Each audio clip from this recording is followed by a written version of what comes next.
Alors Marie-France Irigoyen, bonsoir et bienvenue à la librairie Dialogue. J'ai le plaisir de vous accueillir pour ce 4e rendez-vous de l'été dans le cadre des éclaireurs. Une programmation de rencontres qui met en lumière des sujets d'actualité grâce à des auteurs spécialisés dans leur domaine qui nous permettent d'aiguiser notre regard sur la société dans laquelle nous évoluons. Après Bertrand Perrier sur l'art oratoire et l'astrophysicien Alain Riazuelo la semaine d'avant, et la semaine dernière, c'est le psychologue Albert Moukeiber qui a testé la formation de nos opinions. Et ce soir, donc, je vous accompagne pour définir les contours du concept de narcissisme, en comprendre l'origine, les nuances et détecter sa présence éventuelle chez les individus qui nous entourent. Autour de ce livre, Les Narcisses, paru aux éditions de La Découverte. Alors, je vous présente en quelques mots. Marie-France Irigoyen, vous êtes psychiatre, psychanalyste, thérapeute familiale et victimologue. Vous travaillez sur les violences psychologiques depuis les années 90.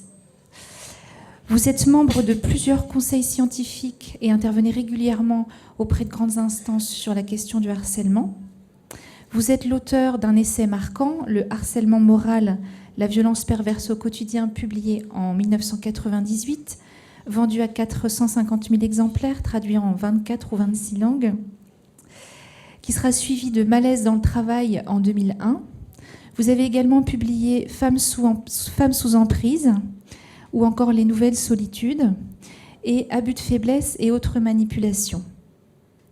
Autant d'appels à la méfiance sur l'évolution des rapports humains dans nos sociétés contemporaines. Alors cette thématique des violences psychologiques est désormais présente dans des textes de loi, notamment sur le harcèlement au travail et auquel vous avez contribué. Et vous traitez aujourd'hui d'un sujet sous-jacent, en tout cas en lien toujours avec la pression psychologique sur autrui, qui est le narcissisme. Vous dénoncez dans ce livre la prise de pouvoir des narcisses qui occupent des postes à haute responsabilité en France ou même ailleurs. Alors pour commencer, pourquoi ou comment, 20 ans plus tard, le sujet du harcèlement moral a glissé vers la question de la personnalité narcissique ? Oui, merci. Merci d'abord à tous d'être aussi nombreux. Je suis impressionnée. Merci, Carole, pour vos questions. Alors, comment j'y suis arrivée du harcèlement moral à ce livre ? D'abord, à la suite de mon premier livre sur le harcèlement moral, la violence perverse au quotidien, le terme pervers narcissique a été beaucoup utilisé et je dirais même parfois galvaudé. Maintenant, quand on a un différend avec son conjoint, son supérieur hiérarchique, on va avoir la tentation de le traiter de pervers narcissique, même si on peut avoir des réactions perverses sans être pour autant un pervers narcissique. En fait, je me suis rendu compte que, je suis quelqu'un qui gratte, et quand je commence à m'intéresser à un sujet, je le creuse. Et je le creuse toujours plus. Et en fait, c'est ce qui s'est passé avec ce livre-là. Quand j'ai commencé, pour le redire plus clairement, ce qui m'a donné envie d'écrire sur ce sujet, c'est de lire les journaux et de voir qu'un peu partout, il y a des grands narcisses qui se mettent en avant, qui prennent toute la place et dont on voit très bien qu'il y a quelque chose du narcissisme pathologique. Donc ça m'a donné envie de creuser ce sujet. Il se trouve que c'est le moment où on a commencé à parler de Donald Trump, qui est quand même une telle caricature que c'est un vrai sujet pour les psychiatres. Mais en même temps, ce que j'ai découvert, quand j'ai voulu relire les classiques, parce que pour parler d'un sujet, j'ai voulu aller le creuser, et donc j'ai voulu relire toute la littérature sur le narcissisme.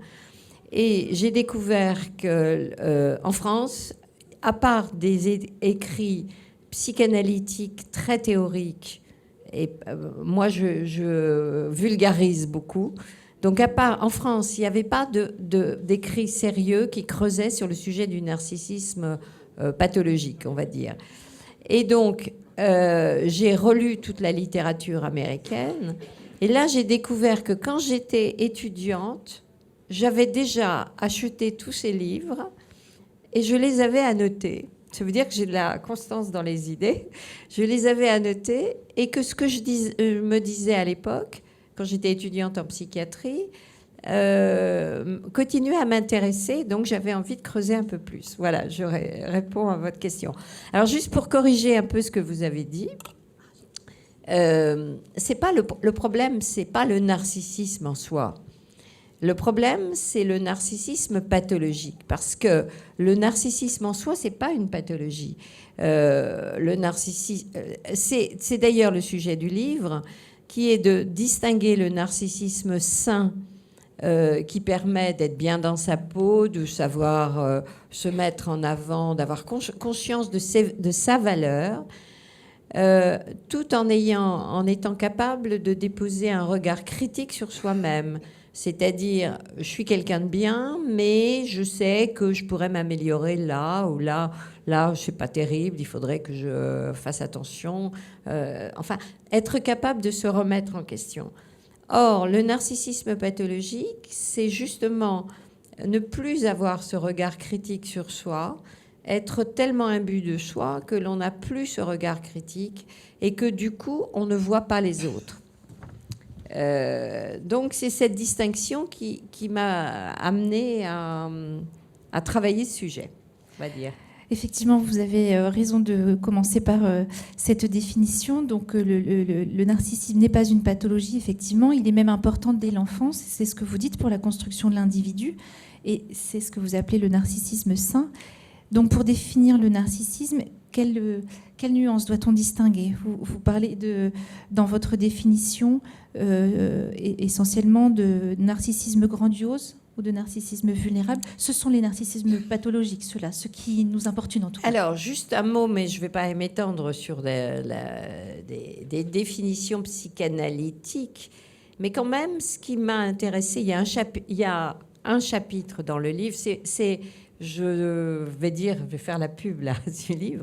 C'est un livre qui se lit facilement. La seule partie qui est un petit peu plus théorique, c'est la partie sur la psychanalyse. Mais ça me paraît intéressant de comprendre parce que ça explique un petit peu la partie sociologique après. Freud s'est intéressé au narcissisme d'abord pour le définir comme une façon d'un regard positif sur soi, mais aussi un amour de soi. Il s'intéressait au départ par rapport à la sexualité.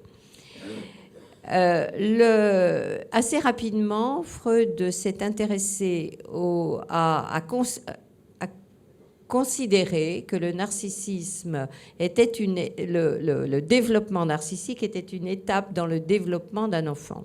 En parlant du narcissisme primaire, qui est l'étape où le narcissisme primaire, c'est au fond le nourrisson, au départ, ne fait pas la distinction entre le monde extérieur et lui-même.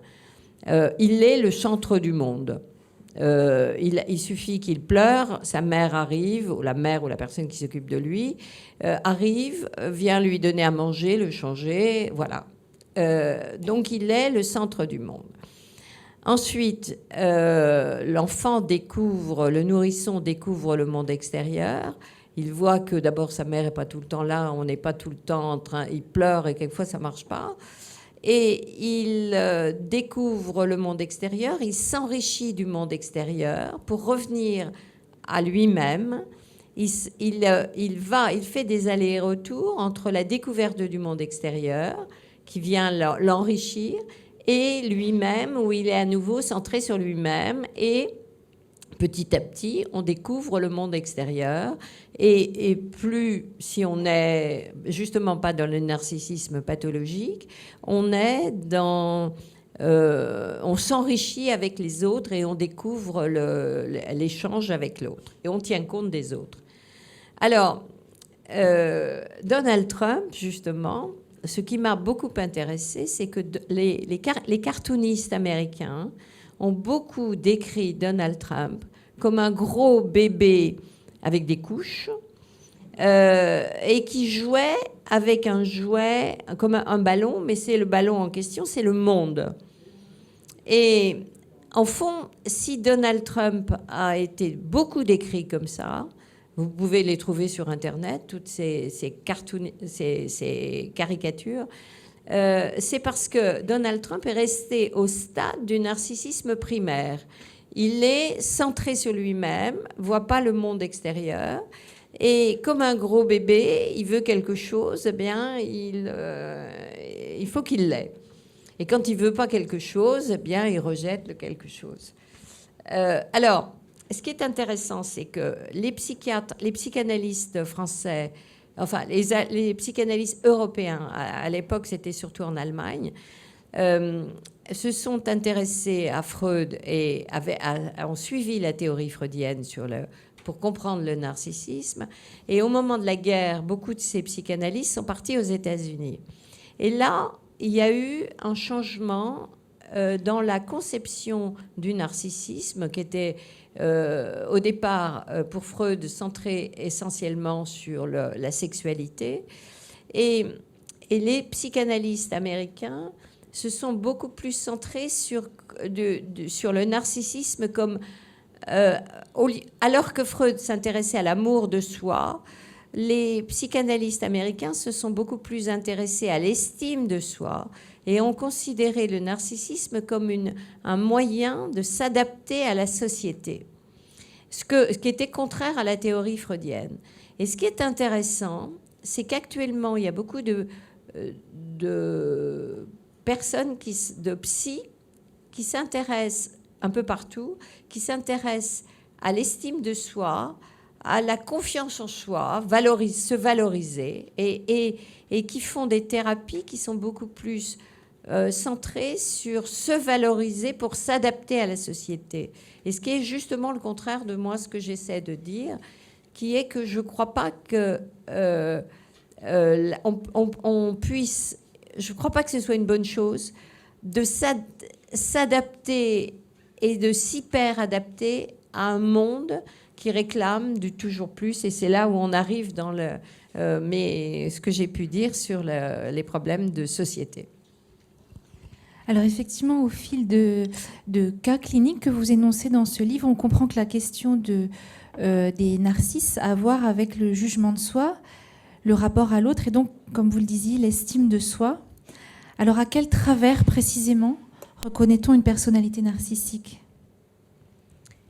Alors, les personnalités, un individu... Alors, ceux que j'appelle des narcisses sont des individus qui sont passés dans le registre du narcissisme excessif.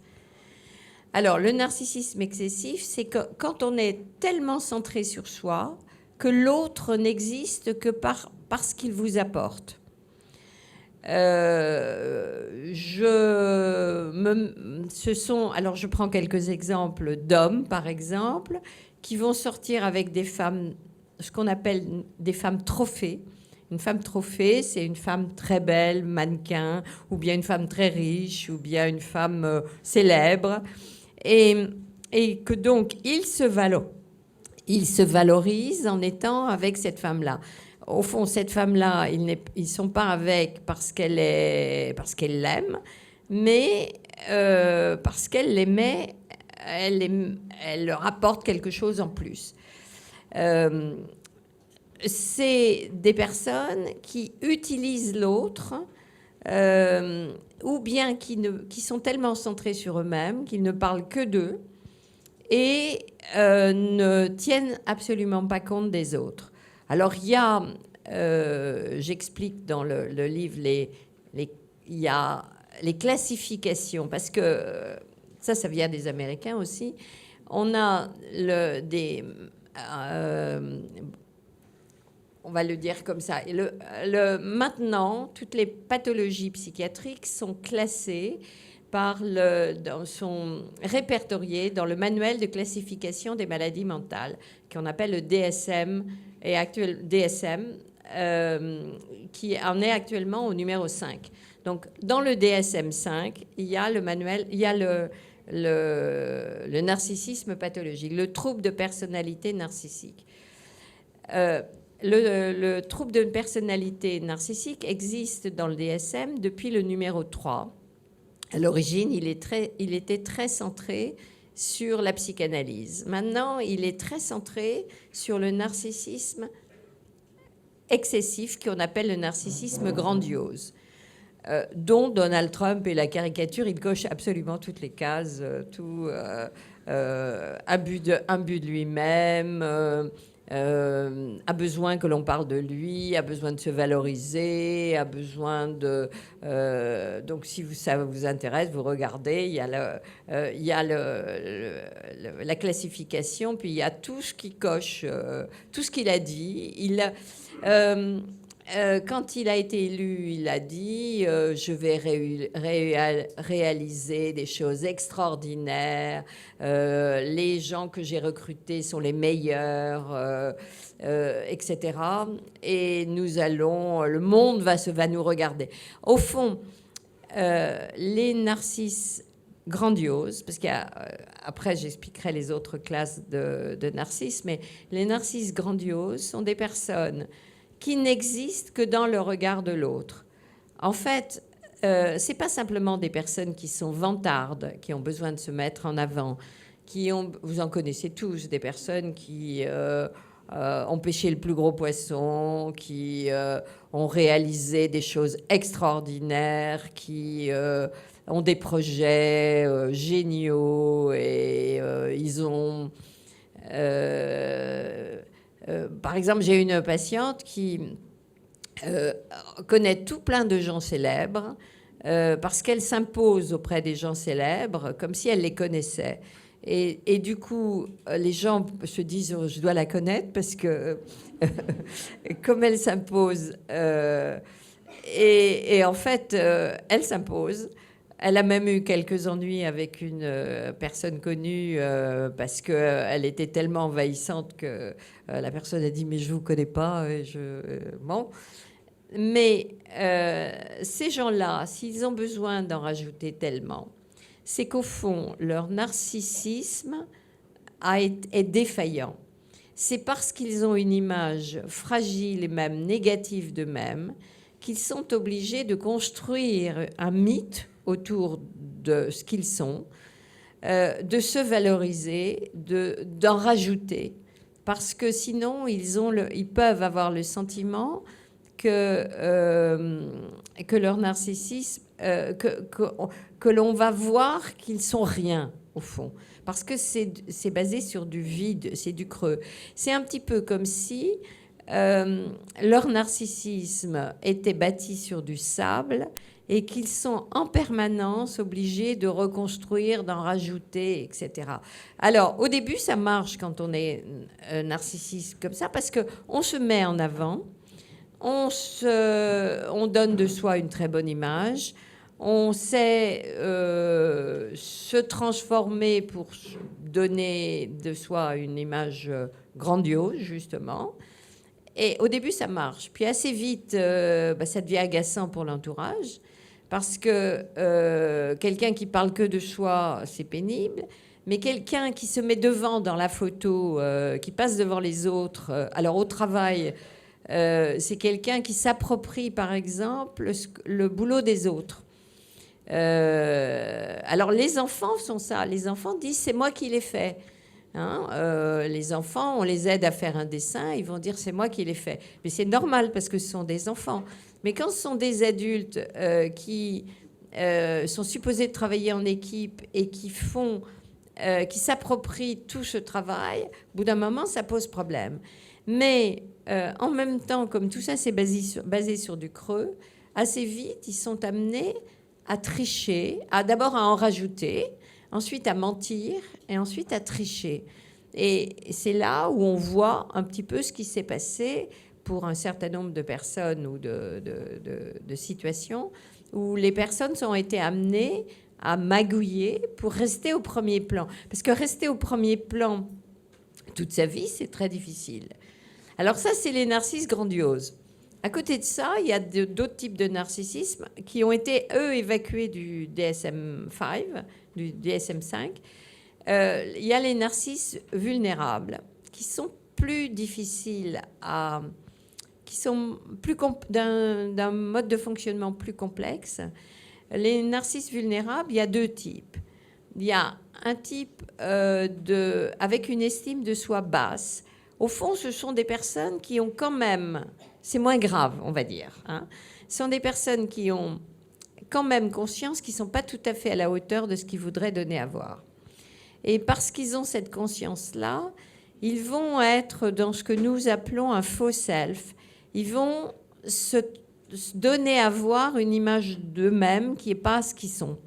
C'est-à-dire complètement fabriqués pour être ce qu'ils pensent que les autres vont vouloir qu'ils soient. Parce que tout ça, c'est une histoire de miroir.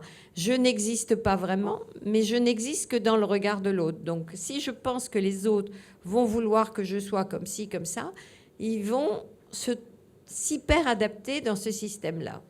Souvent, ces gens-là sont dans une séduction plaintive.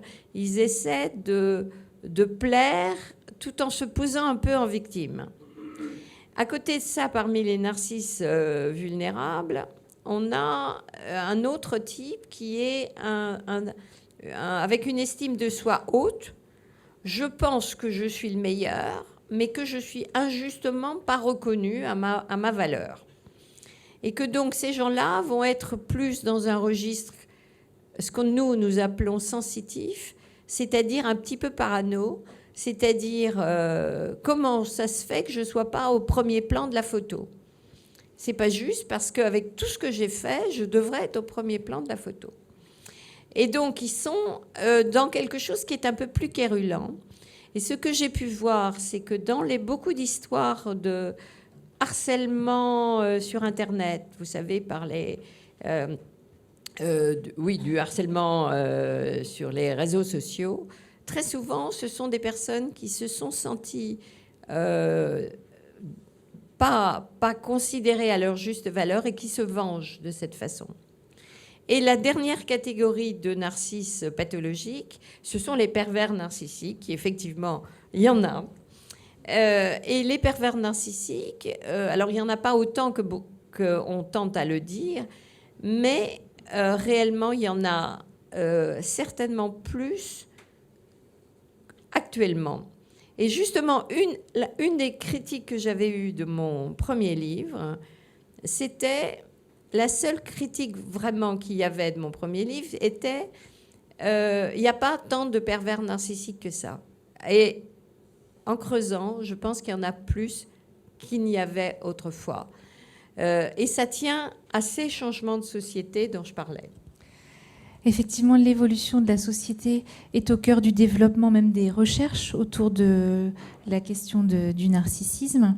Alors, quel lien faites-vous entre, comme vous le disiez, les réseaux sociaux, voire la télé-réalité, les talk-shows et l'image de soi qui importe ? Alors, pour le reprendre d'une façon un peu plus générale, je dirais que le contexte culturel dans lequel on est influe sur notre personnalité et ce que l'on est, la personnalité des personnes change le contexte culturel dans lequel on est. Il est clair que notre société actuelle de performance, de réussite, de toujours plus, d'importance de se mettre en avant, ça nous amène à changer. Actuellement, si on cherche du travail ou si on veut exister socialement, il faut être sur les réseaux sociaux, enfin c'est mieux. Enfin, en tous les cas, pour certains jobs, c'est même indispensable. Il faut non seulement être sur les réseaux sociaux, mais il faut donner de soi une bonne image. Je vous prends un exemple. J'ai une patiente que j'ai reçue parce qu'elle a été victime de harcèlement moral au travail. Elle a été victime de harcèlement moral au travail parce qu'elle avait défendu une collègue qui avait été victime de harcèlement sexuel. Je précise, cette dame était comptable. Et cette dame était complètement déprimée. Elle a été virée et elle s'est retrouvée à Pôle emploi. Et à Pôle emploi, on lui a dit « Mais enfin, madame, si vous cherchez du travail, il faut changer votre look. Parce que faut vous mettre un peu en avant, il faut activer votre réseau, il faut vous montrer, il faut... » Elle me dit, mais attendez, je suis comptable, je suis dans un bureau, moi je suis sérieuse, je suis perfectionniste, mon look, ça change rien sur mon job. Il n'empêche que, effectivement, pour être recruté, c'est très clair, il y a eu même des études. Alors toutes ces études, je le cite dans le livre, c'est tout documenté, qui montrent que si vous êtes beau, mais beau, c'est suivant les critères de l'époque, hein, c'est pas forcément vos critères à vous. Si vous êtes beau, vous pouvez plus facilement trouver du travail et réussir et progresser professionnellement que si vous n'êtes pas dans les critères qui conviennent. Alors il y avait eu un magasin sur les Champs-Élysées qui avait été sanctionné à cause de ça, parce que c'était tellement caricatural qu'il ne prenait que des gens hommes et femmes, qui étaient quasi des mannequins. Et il y a une femme qui avait un petit problème de poids qui a porté plainte. Et à la suite de ça, on a découvert que là, ils étaient dans la sélection. Ils prenaient que des très beaux. Mais bon, sans aller jusque-là, les études, les recherches ont montré qu'on progresse mieux si on est beau suivant les critères. Donc, il faut être comme ça. Mais c'est la même chose si vous mettez votre photo sur un CV. Mais c'est pareil aussi sur les sites de rencontres. On sait très bien qu'il faut retoucher votre photo ou il faut prendre une photo où vous êtes particulièrement en valeur, etc. C'est-à-dire que non seulement donc, il y a le physique, mais il y a aussi le fait de se valoriser. Il faut avoir fait des choses extraordinaires, il faut avoir quelque chose à raconter de particulier, etc.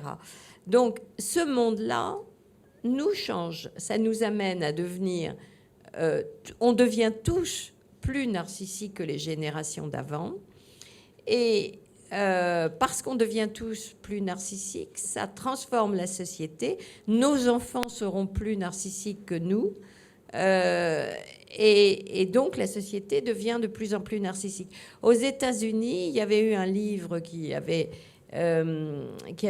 s'était alerté parlant d'une épidémie de narcissisme, en particulier chez les jeunes, parce que les jeunes sont branchés sur les réseaux sociaux très, très jeunes, effectivement, et donc sont dans ce registre-là. Et donc, c'est un petit peu un cercle vicieux de toujours plus de réussite. Mais si on le replace dans la société capitaliste fait qu'on consomme de plus en plus, puisqu'il faut toujours plus. On est dans l'escalade, il faut consommer toujours plus. Alors là, on arrive là à la conclusion où on peut dire qu'on pourrait changer ce monde-là, mais très clairement, à la fois, d'une part, nous devenons tous plus narcissiques, mais les plus narcissiques sont sélectionnés pour avoir les plus beaux postes. Et ça, c'est une réalité. Alors, il n'y a pas que Donald Trump. On parlait tout à l'heure comme ça. Actuellement, en Angleterre, on a Boris Johnson, qui est pas tout à fait le même que Donald Trump, mais qui est quand même un grand narcissique qui a beaucoup menti, beaucoup triché, qui a tourné sa veste je ne sais combien de fois. Et qui est dans l'excentricité, qui n'en a rien à faire des autres, et qui n'a et au fond, une des caractéristiques de ces personnes qui sont très narcissiques, c'est qu'elles se mettent en avant, elles mentent, elles trichent, elles n'ont aucun scrupule pour rien. Et on a envie de dire, mais ils n'ont pas honte. Ils n'ont pas honte de mentir ouvertement, de tricher ouvertement. Ils n'ont pas honte. Et une des problématiques du narcissisme, c'est que les narcisses grandioses, ce qui les caractérise, c'est qu'effectivement, ils n'ont pas honte. C'est-à-dire, donc, ils peuvent tout se permettre, n'ont pas de scrupules, peuvent y aller. Par contre, les narcisses vulnérables, ceux dont je parlais tout à l'heure, ceux-là, ils sont accessibles à la honte. Et parce qu'ils ont honte, ils vont se transformer. Ils peuvent aussi essayer de masquer ce qu'ils sont, mais ils ont quand même cette honte. Alors, les pervers narcissiques n'ont absolument pas honte du tout. Ça, c'est... Donc on comprend que les exigences sociétales s'imposent en quelque sorte à nous désormais et appellent à développer un caractère narcissique. Vous donnez l'exemple de la présence du jeu dans les discours politiques, par exemple. Vous écrivez également que les narcisses sont au premier plan, en politique donc, mais dans les affaires, dans la communication, dans les médias. Vous parlez même d'une sorte de fascination pour Donald Trump. De quoi l'exemple de Donald Trump est-il le symptôme? C'est-à-dire, est-ce que son élection peut nous prévaloir maintenant? Alors, Donald Trump, je pense qu'un jour, on le remerciera. Ouais, un jour. Mais pas pour le moment. Pourquoi? C'est-à-dire, il est tellement caricatural que ça se voit, que ça amène des réactions. Je commence par la fin, là, en disant que peut-être grâce à Donald Trump, il y a des femmes, des jeunes femmes issues de la diversité qui, autrefois, n'auraient peut-être pas osé se mettre en avant. Et qui, là, sont tellement scandalisées par les propos racistes, sexistes, homophobes, tout ce qu'on veut. Il est tout ce qui, franchement... Enfin, j'espère qu'il n'y a pas ici un pro-Donald Trump, mais il est vraiment... Alors, j'explique un petit peu son histoire familiale. Il reprend...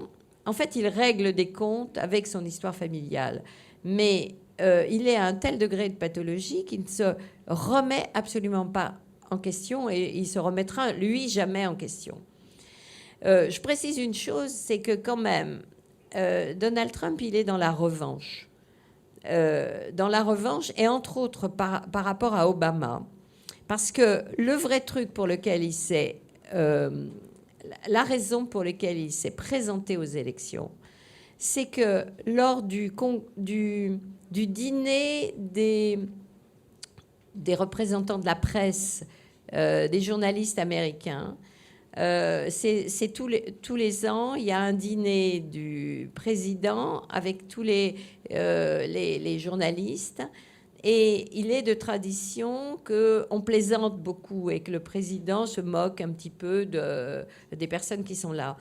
Et Obama s'était lâché, avait beaucoup plaisanté sur Donald Trump qui était dans la salle.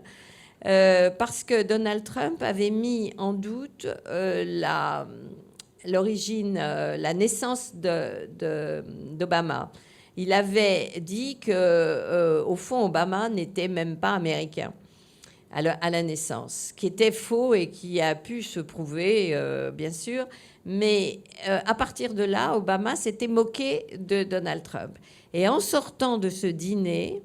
on peut le voir sur Internet, on peut voir la vidéo où on voit Donald Trump rire jaune à ses plaisanteries.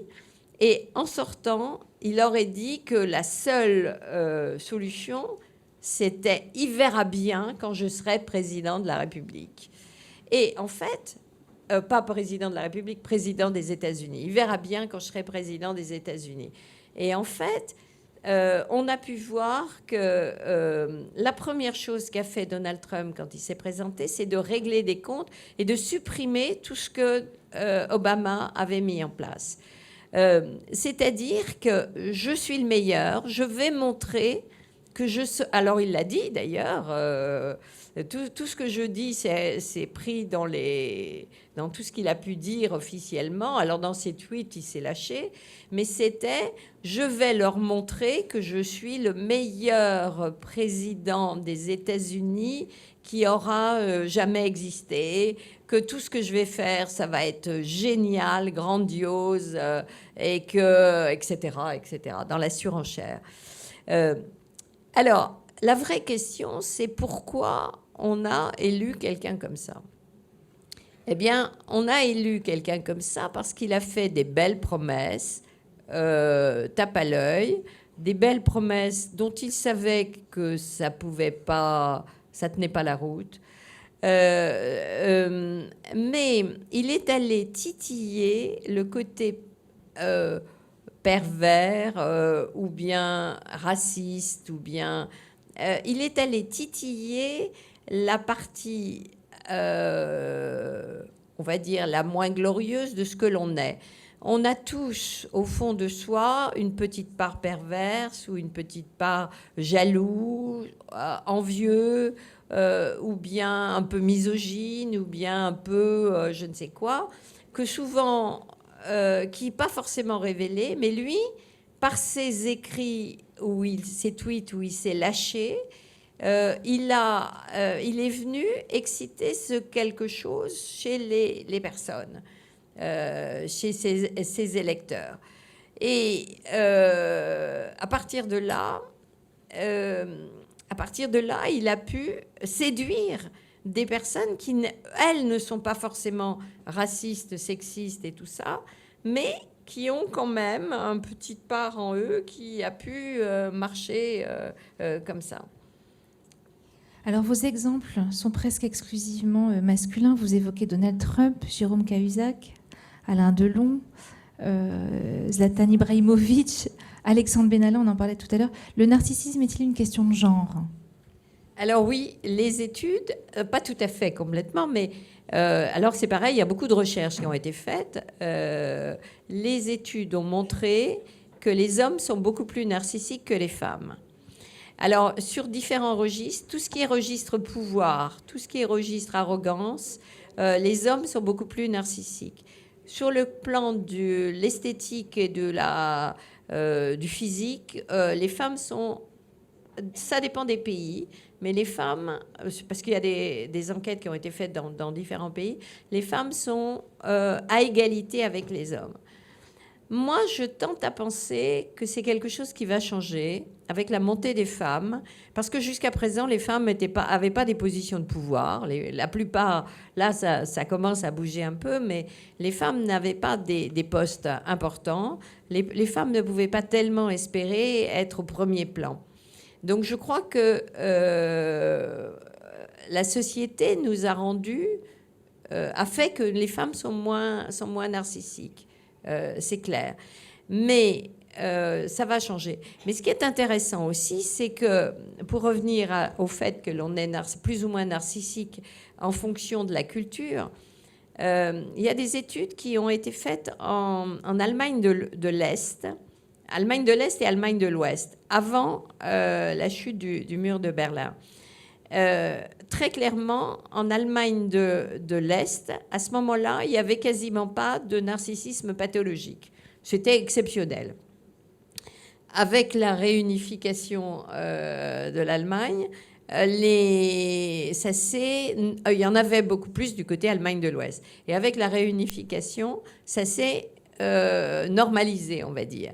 On peut se demander, par exemple, si Angela Merkel, qui, elle, n'est pas dans un narcissisme pathologique, qui est née en Allemagne de l'Est, à une époque où, de ce côté-là, c'était pas narcissique du tout. Enfin, on n'était pas dans le narcissisme pathologique.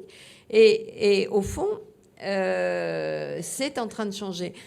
De la même façon, en Chine, actuellement, il y a une flambée du narcissisme pathologique chez les jeunes, alors qu'autrefois, il n'y avait pas ça, parce que la société est en train de changer avec la consommation, la globalisation, la mondialisation, les réseaux sociaux.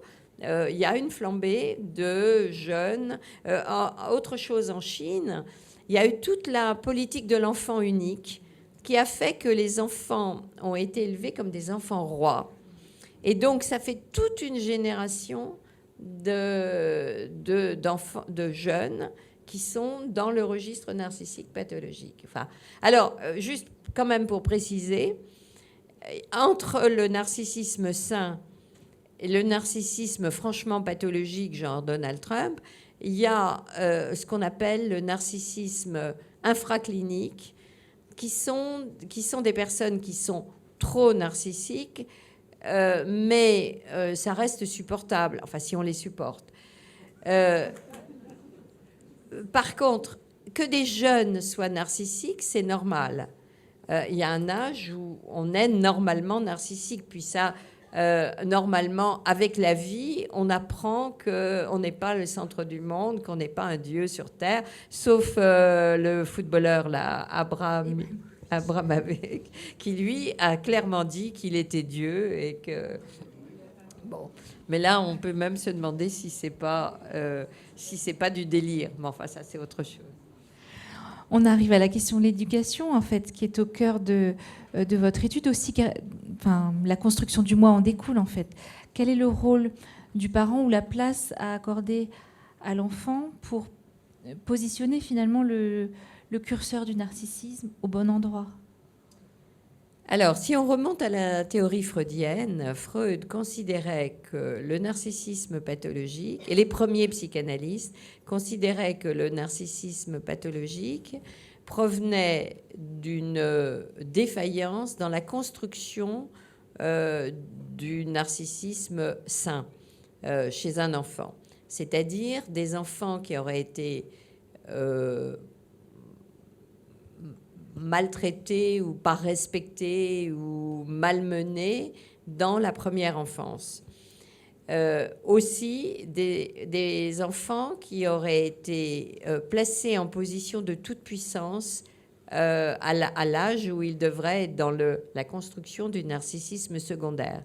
Là, je parlais des petits Chinois enfants rois, c'est-à-dire des enfants rois qui sont élevés dans la toute-puissance. Ils ont tout ce qu'ils veulent, on ne leur met pas de limites. Parce que toutes ces problématiques sur lesquelles je travaille depuis les premiers livres, ce sont des problématiques de limites. À quel moment on est dans du normal et à quel moment on glisse vers du pathologique. Donc, des enfants à qui on ne met pas de limites vont se retrouver dans la toute-puissance, dans la mégalomanie, forcément. Alors... L'autre problématique, je l'ai déjà dit, c'est que la société, maintenant les jeunes ne sont plus... des jeunes ne prennent plus non plus comme référents leur père, par exemple. Autrefois, les pères étaient chefs de famille et la mère disait « Tu vas voir quand ton père va rentrer, comment ça va se passer ». Maintenant, c'est fini. Les pères ont perdu du pouvoir. Les mères essaient de tenir plus ou moins les enfants, mais les enfants apprennent la vie sur les réseaux sociaux, avec les copains. Et donc, là, il y a, sur les réseaux sociaux, il y a une sorte de... On peut se lâcher. On peut être dans une toute-puissance virtuelle parce que, au fond, avec Internet, avec toutes les nouvelles technologies, on peut avoir le sentiment que tout est possible. Et donc, tout est possible. Je peux être dans la mégalomanie parce que, effectivement, peut-être que tout ce à quoi je rêve, je pourrais le faire. Encore faut-il se mettre au boulot pour le faire. Mais au fond, quelquefois, on est dans... Et on regarde la réussite extraordinaire de tels chanteurs ou chanteuses, de telle personne qui a levé des fonds, qui a créé sa start-up et qui maintenant est milliardaire, etc. Et donc, tout ça, ça nous amène tous, mais plus encore les plus jeunes, à avoir le sentiment que tout est possible et qu'il n'y a pas de limite. Il y a de limite à rien. Et au fond, je reviens à mes psychanalystes. Les premiers psychanalystes américains qui ont beaucoup travaillé sur le narcissisme pathologique, il y a deux essentiellement, il y a Kohut et Kernberg. Ils ont fait la comparaison avec une pathologie que l'on voit en psychiatrie, qui est ce qu'on appelle les états limites. Les états limites, c'est pas... au début, on disait c'est entre la psychose et la névrose, c'est pas ça. Mais c'est quand même une pathologie qui est dans un registre narcissique. Alors, je reviens encore à mes psychanalystes.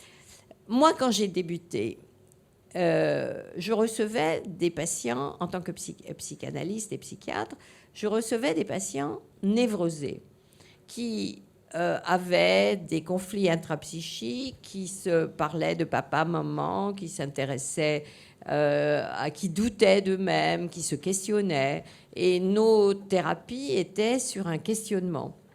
Et maintenant, on reçoit très peu de névrosés. J'allais dire, quand on en reçoit, on est content. Parce qu'on reçoit des personnes qui sont dans la performance, qui veulent du toujours plus, et qui viennent, en quelque sorte, pour qu'on répare leur machine. Ils viennent... c'est un petit peu comme si... Alors, il y a des gens qui viennent... oh, docteur, au boulot, là, c'est dur... il y a un plan social, faut que je fasse gaffe. Puis il y a mes évaluations prochainement. Il faut que je sois en forme parce que là, je suis un peu sur la sellette. Vous pouvez pas me donner quelque chose qui pourrait me booster un peu là, aidez-moi là parce que ça va être difficile professionnellement. Il faut que je sois performant. Il y a aussi des hommes qui disent oh là là, dans mon couple en ce moment, c'est un peu dur. Vous savez, je suis un peu raplapla. Il y a beaucoup de boulot au travail. Alors ma femme me fait la tête parce que alors, au niveau sexuel, c'est rien du tout. Vous pouvez pas me donner un peu de Viagra, un truc pour que je sois un peu plus performant. Voilà, les gens viennent un peu dans un registre. Il faut qu'on les répare. Alors effectivement, qu'est-ce qu'on voit actuellement ? On voit du burn-out, du harcèlement moral. Tout ça, ce sont des pathologies dans la performance. Le burn-out, c'est quoi ? Je fais sans doute des digressions par rapport à ce que vous alliez me demander. Mais le burn-out, c'est quoi ? Ce sont des personnes qui ont complètement intégré les codes de l'entreprise ou de l'organisation pour laquelle ils travaillent et qui veulent être dans la performance. Donc, ils ont intégré ça. Ce n'est pas quelqu'un qui leur met la pression, c'est eux-mêmes qui se mettent la pression et qui sont dans du toujours plus, qui veulent être parfaits, sont des personnes perfectionnistes, qui veulent faire du bon boulot, qui veulent ne pas être critiqués et critiquables et qui essaient de se maintenir à leur poste. Ils veulent être parfaits sur tous les registres. À la maison, élever correctement les enfants. Dans leur couple, être parfait. Au travail, progresser, etc. Et donc, ils y vont. Et à un moment, ils n'ont plus les limites. Et quand ils n'ont plus les limites, ils pédalent dans le vide. C'est comme si ils s'agitent et pour rien. Et à un moment, ils craquent. Une patiente que j'ai vue il y a pas longtemps, il y a une dizaine de jours, me disait je suis comme le lapin, non, si c'est un lapin Duracell, je m'excite. Et là, c'est comme si j'avais plus de piles. Je suis incapable de faire quoi que ce soit, de bouger, j'ai plus de piles, je ne peux plus avancer. Et c'est ça, parce que notre monde nous met beaucoup de pression, mais ces pressions, on les a incorporées et on se met la pression. Et c'est peut-être ça la difficulté de ce monde.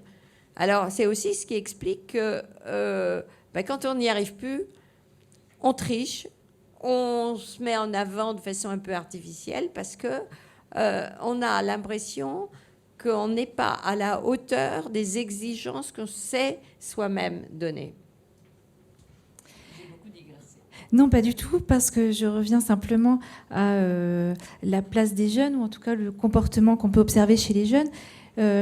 Vous évoquez dans l'ouvrage une prise de conscience chez les jeunes, chez certains jeunes, voire une mobilisation contre la dominance de ces personnalités surdimensionnées. Vous évoquiez tout à l'heure les femmes qui prennent leur place finalement.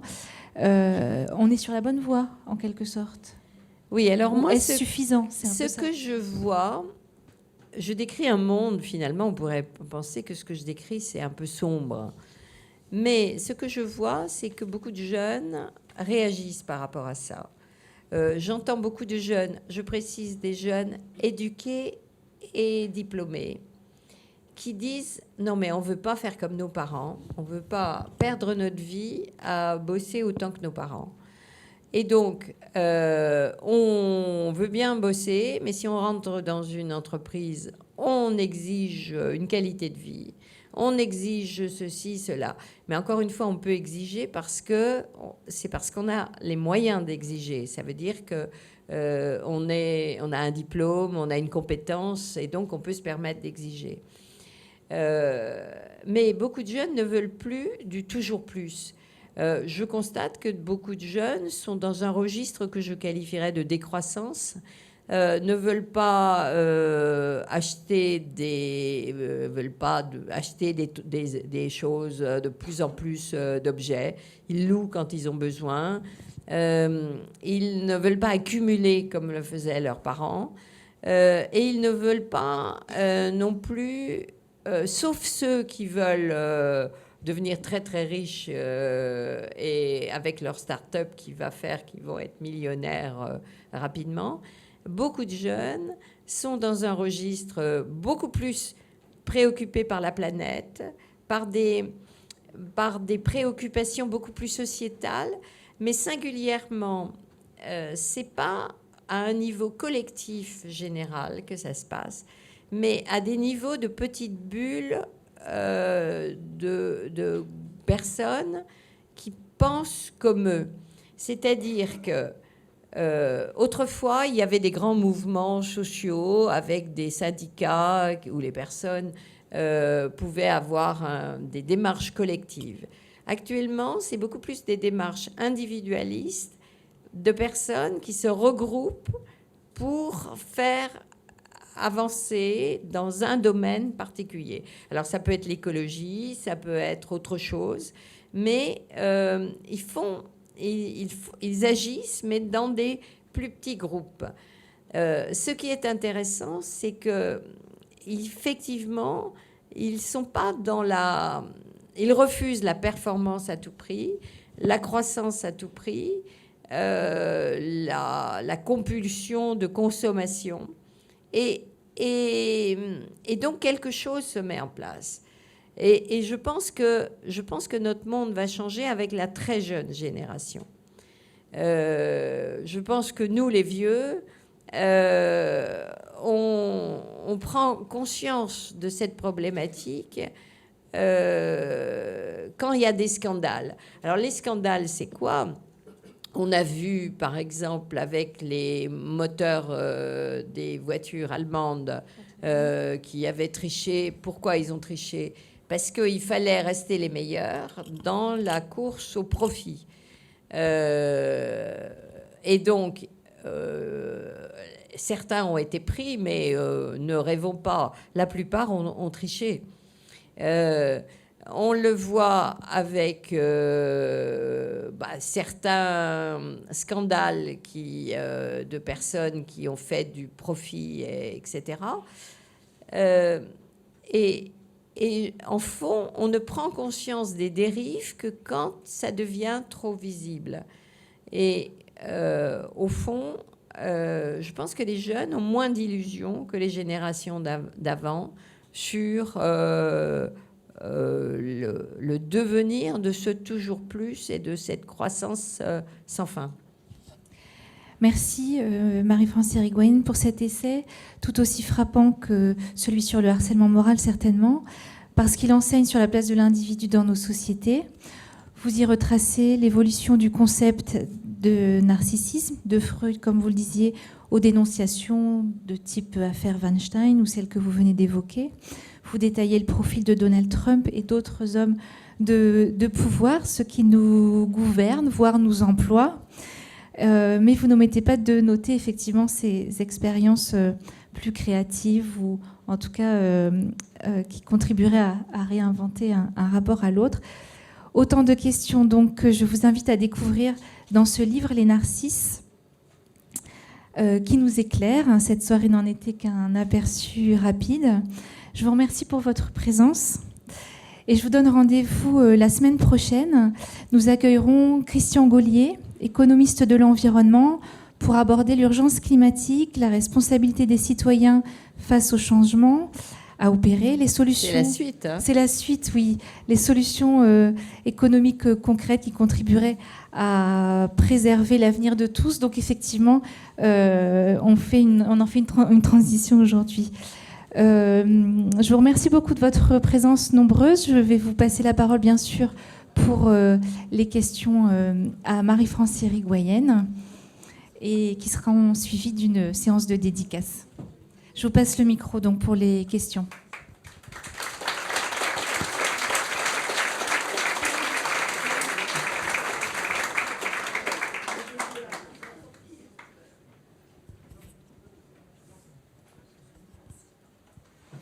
Bonjour et merci. J'avais une question par rapport, on a beaucoup parlé de la construction du narcissisme et du narcissisme pathologique. Je voulais savoir s'il y avait une déconstruction de ça qui pouvait se faire et une reconstruction plus positive et des personnes qui se seraient mal construites justement. Pardon, j'ai pas. S'il y avait une déconstruction. Est-ce que c'était possible pour ces personnes qui se seraient mal construites de changer et d'évoluer à nouveau? Oui, absolument. Ce que je disais quand même, c'est que Donald Trump, je pense qu'il est irrécupérable. Boris Johnson, je pense aussi. Mais d'autres, je parle de Poutine en même temps, mais Poutine est plus pervers narcissique, c'est autre chose. Au fond, pour ces narcisses graves, je crois qu'il ne faut pas rêver. Il n'y a pas de... Parce qu'il faut se remettre en question.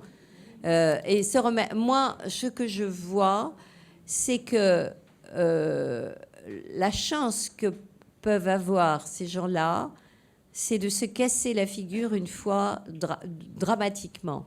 Et d'ailleurs, c'est ce que je dis à propos du cas Cahuzac. Cahuzac, ce qui est intéressant, c'est que sa fille a écrit un livre pour raconter l'escalade dans laquelle était son père. À un moment, il n'avait jamais assez de notoriété. Il avait besoin d'être de tous les endroits où on parlait, important. Il avait besoin d'être dans le toujours plus. Et donc, il s'est éloigné de sa famille à ce moment-là parce qu'il était dans le toujours plus. Bon, ça a explosé. Et ce qui est intéressant, c'est que, bon, comme il est médecin, je crois qu'il a essayé, je ne sais pas où il en est maintenant, mais en tous les cas, dans les revues médicales, on a vu qu'il a voulu aller travailler dans des endroits un petit peu... D'abord, il a essayé en Guyane, et puis je crois que là, actuellement, il travaille en tant que médecin, mais en Corse.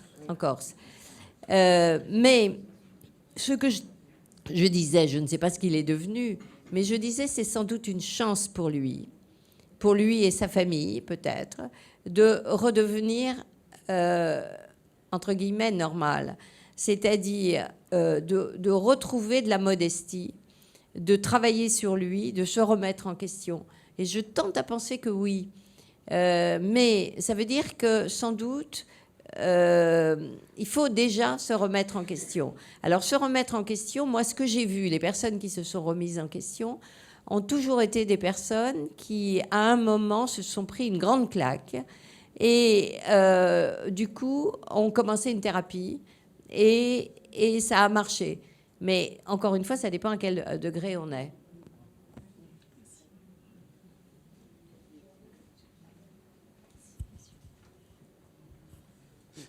Bonjour Madame Irigoyen, merci pour votre livre déjà et votre conférence. Voilà, je vais essayer de faire court et d'être clair pour ma question. Moi, votre livre m'a beaucoup parlé parce que voilà, je suis psychologue clinicien auprès de salariés dans un service d'interentreprise. Et ce que vous décrivez, moi, je le vois tous les jours dans mes consultations où des gens me disent à chaque fois, où on leur parle d'entreprises où on met en place des dispositifs de qualité de vie au travail en mettant des salles de sport, en mettant des conciergeries pour garder les enfants, voir le chien ou le chat. De ce fait, ils me disent, on ne peut pas se plaindre. Même si on est harcelé, par exemple, on n'a pas le droit de se plaindre parce qu'on nous renvoie. Mais de quoi vous plaignez-vous? Vous avez vu comment on prend soin de vous. Et en tant que psychologue, souvent, quand j'ai un rôle de conseil aux entreprises, on me demande souvent, oui, il y a des risques psychosociaux, c'est le langage, qu'est-ce que vous pouvez faire? Vous pouvez faire un audit, une évaluation. Mais j'ai envie de dire que je me sens impuissant, en fait, parce que pour moi, c'est un camouflet. Ce sont des choses qui vont être très objectivement, très formelles, mais qui vont parfois pas mentionner le problème que les employeurs souvent ne veulent pas entendre, à savoir qu'il y a une personnalité difficile, comme effectivement quelqu'un de narcissique ou peut-être paranoïaque dans l'organisation du travail et qui pourrit tout et qui fait du harcèlement. Alors on n'a pas le droit de dire du harcèlement parce qu'il n'y a qu'un juriste qui peut dire qu'il s'agit de harcèlement. Mais voilà, moi je me sens un peu impuissant dans ces circonstances-là et je voudrais savoir quel conseil vous pourriez donner à un praticien face à ces employeurs qui ramènent toujours la qualité de vie, des choses formelles et qui ne sont pas prêts à entendre, en fait. Alors moi, je suis ravie de ce que vous dites parce que c'est vraiment une problématique actuelle. Dans les entreprises, on parle de QVT, la qualité de vie au travail. Et cette qualité de vie au travail, souvent, on fait un vernis. On met un joli truc, alors en mettant un flipper, un fauteuil de relaxation ou je sais pas quoi, enfin des choses comme ça. Et tout ça, c'est pour masquer qu'on ne repense pas la façon dont on travaille. On ne repense pas l'humain. C'est-à-dire que, mais ça, on en a parlé récemment avec le procès France Télécom. Le procès France Télécom, on a vu que, au fond, c'est deux conceptions complètement différentes de ce que doit être l'entreprise. Surtout que là, on passait du secteur public au secteur privé. Ce qui est intéressant, c'est que les personnes qui étaient mises en examen disaient « mais on ne voit pas où est le problème ». Il y avait un virage à prendre qu'on a pris. Il fallait donc donner un coup de collier. Il fallait que tout le monde s'y mette. Et il ne se pose donc d'une façon générale, c'est-à-dire la transformation de France Télécom en Orange, on ne pouvait la faire qu'en mettant la pression sur les personnes. Mais dans la réalité, si on le prend au niveau individuel, les personnes étaient en souffrance. On ne s'est pas posé la question pourquoi ces personnes qui adoraient leur job, qui étaient très passionnées par l'entreprise qui était un peu familiale. Enfin, il y avait des liens personnels entre les personnes, des liens assez intimes. Et on a détruit tout ça pour mettre de la performance. Alors que, quand même, alors on attend le verdict, mais en fait, dans la réalité, le changement dont ils parlent, ces personnes pour se défendre, c'était fait avant. Et donc, il n'y avait pas urgence à ce moment-là. Mais là, je fais une digression. Mais dans beaucoup d'entreprises, on fait un vernis ou un maquillage, un truc pour que les personnes aient le sentiment que... mais il n'y a pas à se plaindre, n'allez pas vous plaindre. Et moi, ce que je crois, mais ça je le dis depuis le début, c'est qu'il faudrait une écoute individuelle. Quand j'ai commencé à travailler, effectivement, je suis pas mal intervenue dans les administrations européennes, Parlement européen, Conseil de l'Europe, etc., pour mettre en place leur plan par rapport au harcèlement moral, sexuel et discrimination. Et au fond, pour la prévention, moi je disais, il faut écouter les petites plaintes au niveau des personnes et essayer de faire avec. Parce que si vous attendez qu'il y ait du harcèlement, si vous attendez que les personnes, il y ait de la violence ou il y ait des... eh bien, ça sera trop tard, parce qu'à un moment, on ne peut pas vraiment revenir en arrière. Si vous écoutez les petites plaintes des personnes et vous essayez de prendre des mesures, vous verrez que ça permettra que ça se passe mieux. Effectivement. Alors, effectivement, le monde du travail s'est durci, mais il n'y a pas que le monde du travail. Hein. Partout, les relations se sont durcies, encore une fois, parce que il faut toujours être dans le toujours plus. Est-ce qu'il y a d'autres questions ?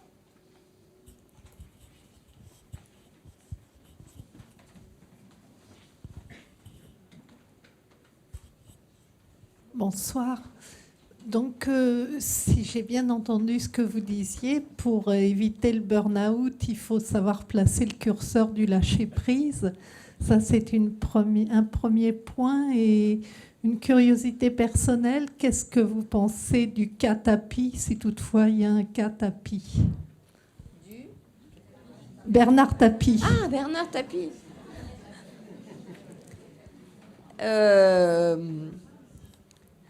Écoutez, je ne sais pas trop quoi en dire. C'est un narcisse. À quel degré, j'en sais rien. Je ne sais pas trop quoi vous en dire. Qu'il soit narcissique, ça ne doute pas, mais vous savez, il y en a partout. Il y a Carlos Ghosn, qui est quand même qui s'est pris qui s'est pris pour le roi Soleil. Il y a dans le livre, si ça vous intéresse, j'ai parlé d'un petit peu tous les hommes politiques, donc vous les retrouverez plus ou moins. Il est clair que pour faire de la politique, il faut être narcissique, au-dessus des autres. Très clairement, sinon vous n'allez pas au casse-pipe comme ça, parce que il faut se mettre en avant tout le temps. Vous avez Carlos Ghosn, c'est quand même quelqu'un de très intéressant, parce que Carlos Ghosn, c'est quelqu'un qui était doué, mais qui a utilisé son narcissisme pour aller au premier plan. Et il a dérapé. Alors, à quel moment il a dérapé, on n'en sait rien. Mais à un moment, c'était jamais assez. Et donc, à un moment, il a dépassé la limite. Et pourquoi il s'est fait prendre Tapie, j'en sais rien. Hein. Mais Carlos Ghosn, ce que je sais, c'est qu'il a eu le tort les Japonais sont pas comme ça. Au Japonais, l'individualisme, ça passe pas. Au Japon, l'individualisme, ça passe pas. Les Japonais travaillent de façon collective.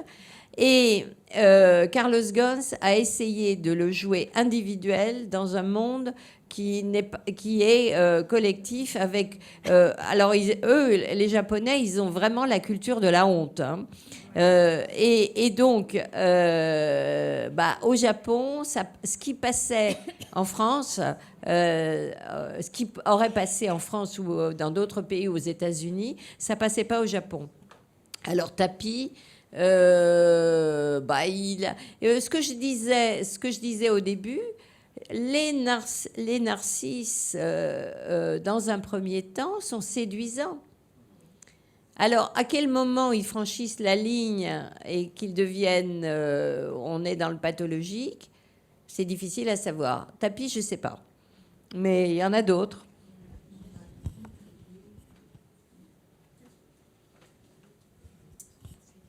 Bonjour.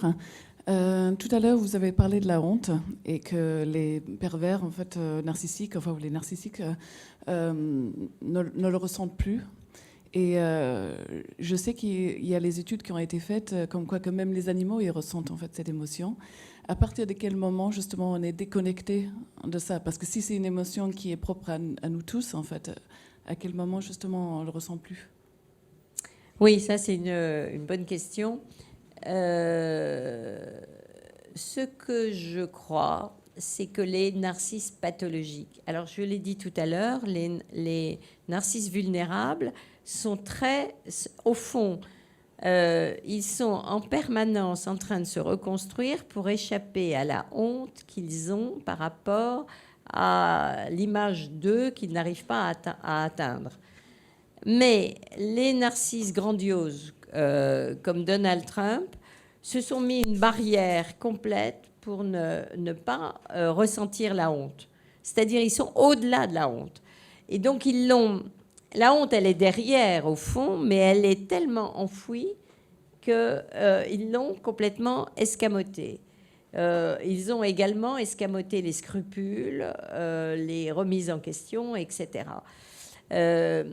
Et c'est en ça que c'est une vraie pathologie, parce que quand je dis que c'est une vraie pathologie, c'est même une pathologie grave, c'est que c'est presque du registre d'un délire. Quand on est délirant, on n'a pas conscience, je ne sais pas comment l'expliquer pour faire simple, si je pense que je suis Napoléon, et on me dit, non, vous n'êtes pas Napoléon, j'ai ma conviction et je ne vais pas bouger. Et je ne veux pas le voir parce que c'est ma pathologie. Donald Trump est tellement enfermé dans sa mégalomanie, mais encore une fois, je l'ai dit tout à l'heure, sa mégalomanie, elle provient de failles narcissiques, qui est qu'il n'est rien. Donc il n'est qu'une construction. Une construction qui est destinée à masquer son vide, destinée à masquer qu'il n'est rien. Donc la honte est évacuée avec ça. C'est donc bétonné tout autour. Et c'est comme ça que... alors pour les animaux, je ne sais pas, mais pour ces gens-là, c'est certain.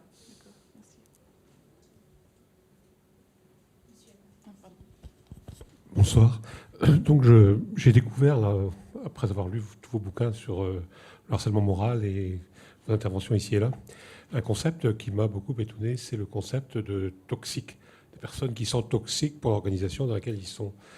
Donc ils existent en fait en étant toxiques, peu importe l'effet de leur action ou de leur inaction. En fait, ils sont plutôt très actifs, mais ce qui compte pour eux, c'est de faire le maximum de bêtises, enfin, plus exactement, d'avoir l'air d'agir, et ce faisant, ils détruisent l'organisation, l'esprit, la culture dans laquelle ils sont. Oui, alors là, vous parlez des pervers narcissiques. Ah, j'ai pas dit ça, mais c'est vous qui le dites. Hein. Oui. Les pervers narcissiques, si vous voulez, on n'en a pas parlé parce que c'est moins le sujet de ce livre-là, mais il faut quand même faire une distinction, c'est que... alors, je fais dans le livre la distinction entre Donald Trump, qui est un narcisse grandiose suivant les classifications, et Poutine, qui est un pervers narcissique. Les pervers narcissiques sont des narcisses, ils sont extrêmement narcissiques, mégalomanes, avec la conviction qu'ils sont les meilleurs, qu'ils devraient être au premier plan, etc. Mais ils ont quelque chose en plus, c'est une jouissance à détruire l'autre, c'est-à-dire tout ce que je n'ai pas doit être détruit. Si j'envie l'autre parce qu'il a quelque chose en plus que moi, et je ne vais pas me contenter de l'envier, ça m'est insupportable que l'autre ait quelque chose en plus que moi, donc je vais l'écraser. Si il y a quelqu'un a quelque chose qui me convient et a une qualité qui m'apporte quelque chose, j'utilise ce quelqu'un. Mais à partir du moment où ce quelqu'un n'a plus rien à m'apporter, je vais le détruire. Et ça, ce sont des personnes extrêmement toxiques. Alors, vous parliez des organisations. Dans les organisations, si vous avez quelqu'un comme ça, s'ils ne sont pas au pouvoir, ils vont avoir besoin de tout, de mettre le bazar, de tout détruire, parce que ça leur est insupportable que ça marche bien sans eux. Et donc, ils font des gros dégâts. Alors, il n'y en a pas tant que ça, je le disais tout à l'heure. Il y en a très très peu des vrais pervers narcissiques, mais ils font des gros dégâts. Vraiment des gros dégâts.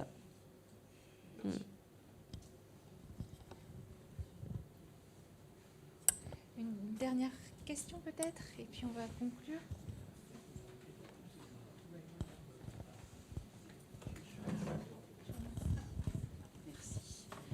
Bonsoir Madame Irigoyen, merci de la clarté de votre discours.